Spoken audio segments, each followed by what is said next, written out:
Quand vous voulez devenir acteur, c'est important de savoir faire du networking, c'est important d'établir vos relations et de commencer à connaître des gens dans ce métier avec qui vous allez pouvoir vous entourer pour faire vos propres créations, pour participer aux leurs. Le premier moyen de faire ça, c'est d'aller dans des festivals. Si vous avez participé à des courts-métrages et que vous êtes un acteur et que vous avez les moyens d'aller dans un festival, c'est intéressant d'aller dans les festivals parce que vous allez pouvoir montrer les courts-métrages auxquels vous avez participé, vous allez pouvoir rencontrer des nouvelles personnes qui eux aussi sont des créateurs et qui sont proactifs pour le moment, donc c'est un très bel espace d'échange. Après ça, vous avez les kino cabarets et les 48 heures film project. Moi, j'ai pas forcément toujours aimé ces ambiances-là, mais il y a des gens pour qui ça marche super bien, pour rencontrer d'autres personnes. Donc voilà. Un autre moyen de rencontrer des gens, c'est de rendre des services.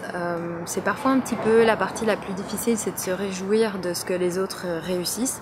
Mais quand vous avez quelqu'un, quand vous voyez par exemple une offre de casting et que ça vous fait penser à quelqu'un d'autre qui est en cours avec vous, vous pourriez très bien partager cette annonce de casting et dire tiens j'ai vu ça, ça pourrait être pour toi, vas-y postule, etc. Vous n'allez pas recevoir forcément un retour direct de ces gens-là, mais c'est un petit peu une foi que vous devez avoir dans ce métier, c'est que si vous le faites, potentiellement d'autres gens vont le faire pour vous. Moi, le plus beau rôle que j'ai eu jusqu'à présent, le plus gros rôle que j'ai eu jusqu'à présent, c'est quelqu'un qui me l'a gentiment suggéré et je l'en suis reconnaissante éternellement.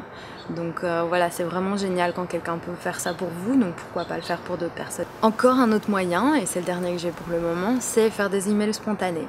Donc si vous vous rendez compte, vous avez vu un court-métrage, vous avez vu quelque chose, un film, peu importe, quelque chose que vous avez adoré, qui vous a touché, libre à vous d'écrire un email à cette personne, d'aller la voir, d'aller lui dire ça fait jamais de tort à personne de recevoir votre amour pour ce qu'ils ont fait, votre envie de travailler avec eux, etc.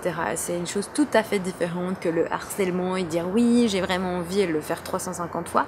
Mais si vraiment il y a quelque chose qui vous a plu chez quelqu'un, allez et dites-le et parlez-en et dites pourquoi vous avez aimé et pourquoi ça vous a touché et qu'est-ce que vous en pensez. Et en général, les gens seront contents de partager leur travail avec vous, surtout si c'est des gens qui sont à votre niveau, dans des festivals, par exemple de courts-métrages, des choses comme ça, d'aller, d'échanger vos liens. Il y a toujours une petite carte, business card avec vous. Et comme ça, vous pouvez la donner et dire voilà, si vous avez des projets qui vous dans le futur, pensez à moi.